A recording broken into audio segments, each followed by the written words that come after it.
обаче останалото ще го... Някои като мене се развихрят по Коледа, па ти си развихран цяла година. Гледай, гледай. Гледай какви риби. Разбъркаме храната, да мога да ловим. Давай, айде, действай тогава, да не ти преча. Бъркай храната.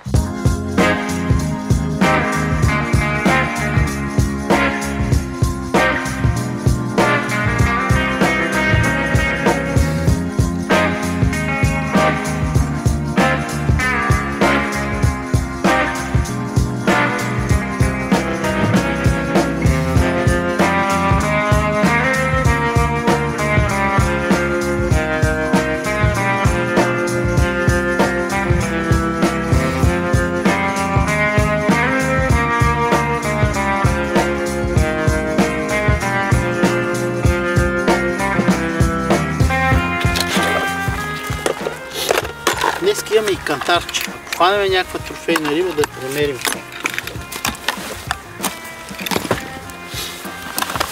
Тя да видим Кирчо, какви трохички ни е направил момчето. Прави да сме мързеливи този Кирчо. Само това, което обсъдихме с Калоян, още докато се местихме насам, дали да добавиме храна към трохите или да ловиме без храна. И Калоян каза нещо, което миналия път идвахме без него, бяхме на района на рафтинга, ето е трохата на Кирчо. Добавихме храна към захранката, хващахме риби, но не бяха толкова много. В момента, в който ни свърши тази храна с захранката, забъркахме директно само трохи и започнахме да ловиме много повече. Не, че желанието ни да добавиме храна, храната ще ни направи по-лепкава по принцип трохата и по-лесно ще слезе до дъното, но не е сигурно дали ще може да ловиме риби, така че мисля първоначално да пробваме, както Калоян каза, с чиста троха. Ако видиме проблем, после ще добавиме и захранка към нея. Взели сме си допълнително 2 пакета, които ще ги добавим, ако ни потрябват. Едната е червена захранка, а другата е по-жълтеникава. И двете са тип река. Сега ще изсипем малко трохички.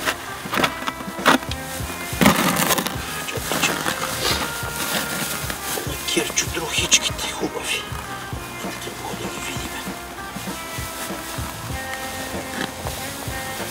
Не си помислите, че това са и всичките. Имаме още един път.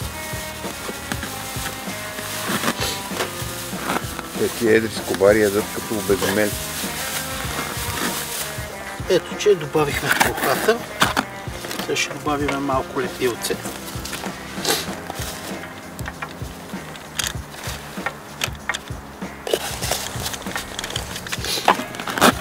Ще разбъркаме. Да се меси хубаво. Най-хубавото тук е, че е много висок брега и е много неудобно. И предполагам, че няма да дойдат други колеги да ни пречат. Ще добавим водичка.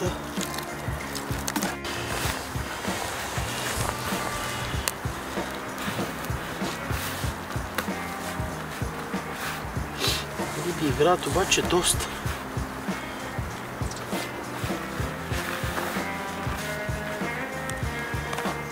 Как стават топчетата. Мисля да добавим малко камъчета да си приготвиме.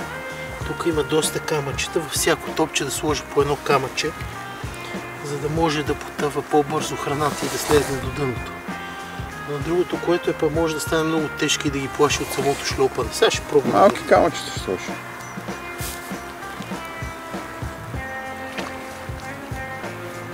Друго нещо е такова. Е така. Ето.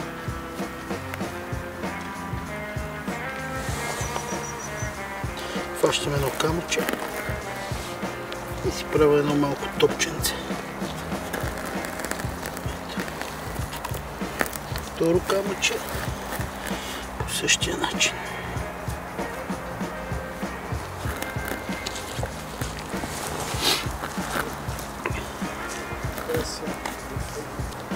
Ето, това ще ни е първо начало, но после ще си го правим. Лели, водата е много топла.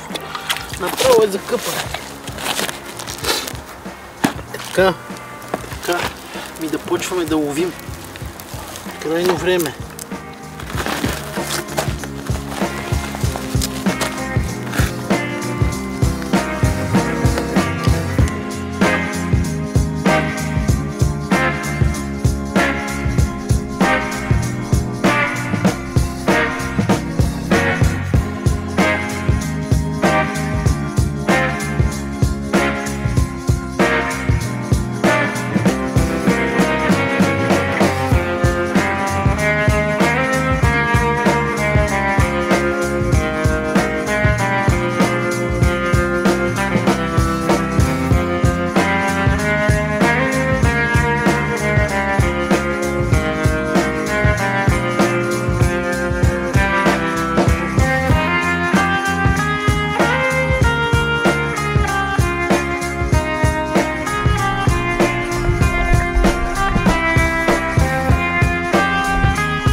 Кърпел. Да. И на кое место си? На гумите? На гумите, да.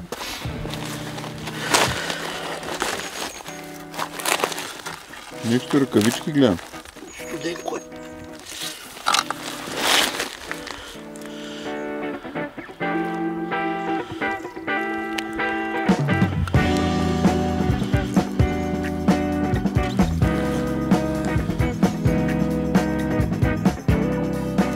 Ми казвай се, какво правиш тук?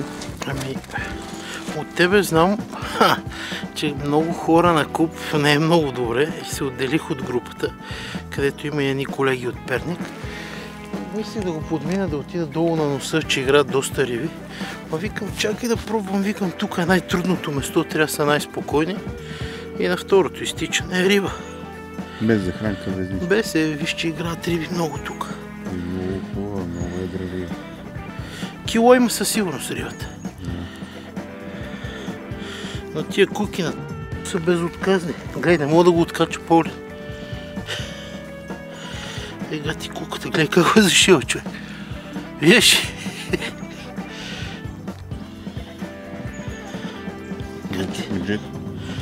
Да, му от долната страна. Сега ще ходя нагоре да го пуснем в шифарника и ще си взема още едно парче на кепа, че тая къса.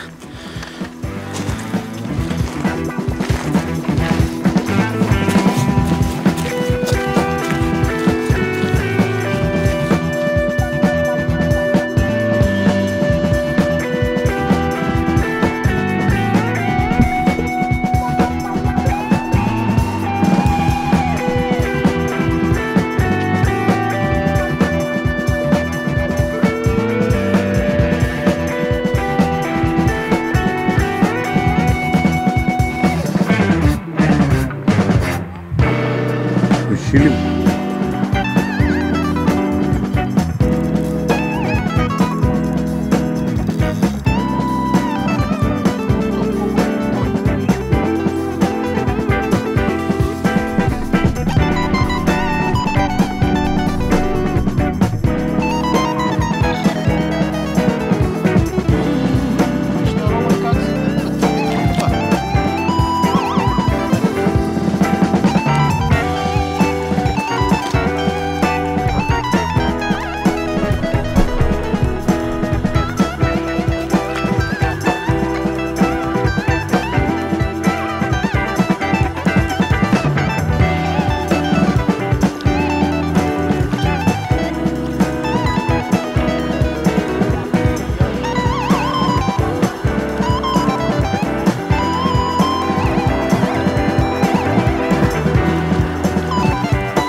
Кълвели на 14.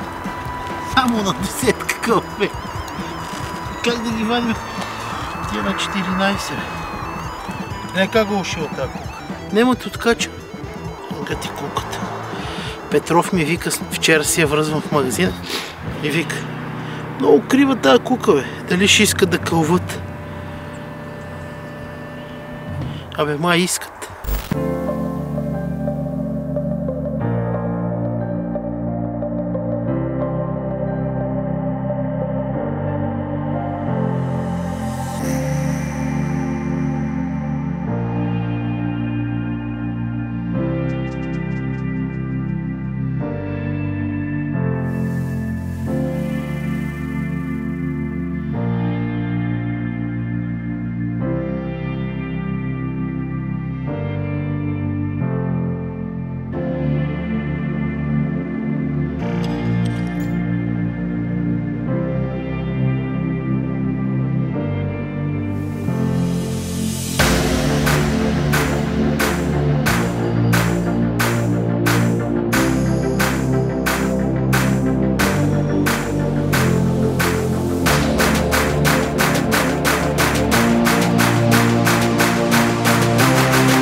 Нареченото место под рафтинга, то не е под, а е над, ако трябва да бъдем точни. Над рафтинга, там си правихме клипчета, снимахме, ловихме доста, но малки скобарчета, доста риби хванахме. Като там най-добре ни даде системата на хранене на малки орехчета. Рибите кълвяха по-наблизко, но бяха значително по-малки от тук. Хванахме доста риби, пак по същия начин. Подложихме първоначално захранка с храна, хващахме риби, но не толкова гъсти. В момента, в който минахме на лепило за черви директно към трохата, просто стана сеч. Почти имахме случаи, на всяко изтичане имахме по едно-две кълванета. Обадиха ни се едни приятели, които са били на покровник и нищо не бяха хващали. Те повечето хора, които идват на реката, ги познават. Единия е Любо Куздов, така наречения Риконото, и другия е Жорката от Кивитата. Те са повече морски рибари, но и те днес са тук на реката. Сутринта каза, че с Жорката с отиването фърлял 2 риби и после черта. Няма риби. Но общо взето рибите са много трудни. Адски трудни. Аз сменах лувките, минах на 4 грама, да мога да изтичам от досреща, къде ушкълват рибите повече, до не кълвяха. Върнах се пак на 3 грама пувка, промених си оттежнението, сложих с по-малки съчми сега, по-финно да се позиционира пувката, да може, нали, ако трябва да се провлачва. Изфиних се с влакно. Куката не съм я променял, защото имам 3 кълванета, 3 риби. Мисля, че днес са събрали доста майстори, които могат да ловят на река. Един най-отгоре е Слави, той има 2 риби. Той от Перник, може би е всяка събота и неделя тук и през седмицата поне един път. Под нас са Веско и Юлиан Йорданов, така наречения Цирка. Веско Матрачето и той е тук. Калоян, Жорката, Петров. Това са все хора, от които винаги има какво да научите, като ловите на река, и не са хора, които не знаят как да подходят, как да си направят линията, как да хранят, как да ловят. При условие, че и те не ловят, при условие, че и риболова е доста труден, значи няма ги, просто ги няма. Чакаме да почнат да кълват. Единствено долу на рафтинга излизат, но са малки.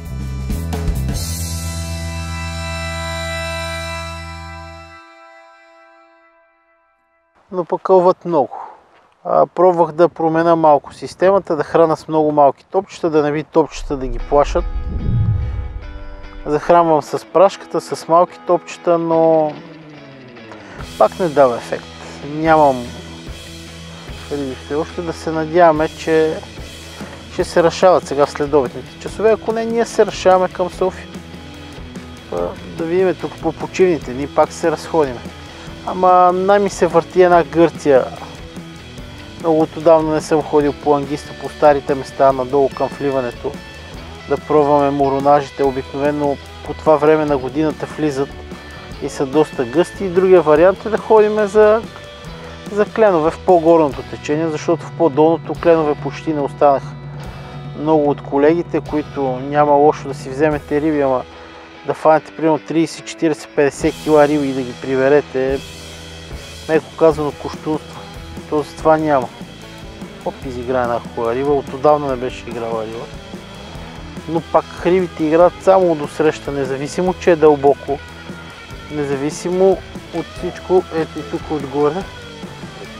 Рибите играят от средата до другия бряг. Усещат, просто ни усещат и седат там.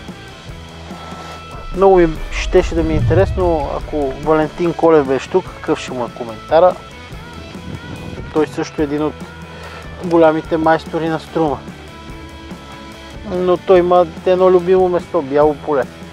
Не мога го мръднеш оттам с кран горкия.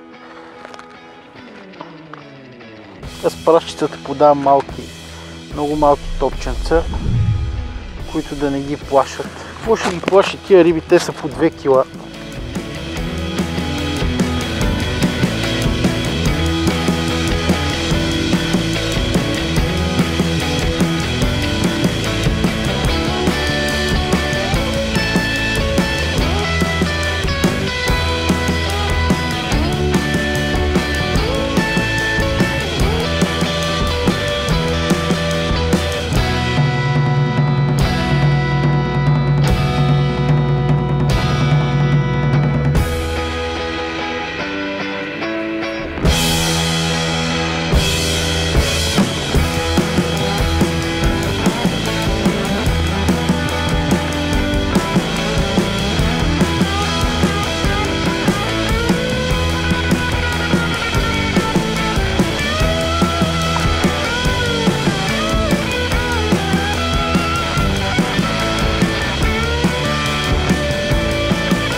то кафе. Или то е най-големия. Ти си кобара, човек. Ти си поглед за това рибство. Гледай. Ужас.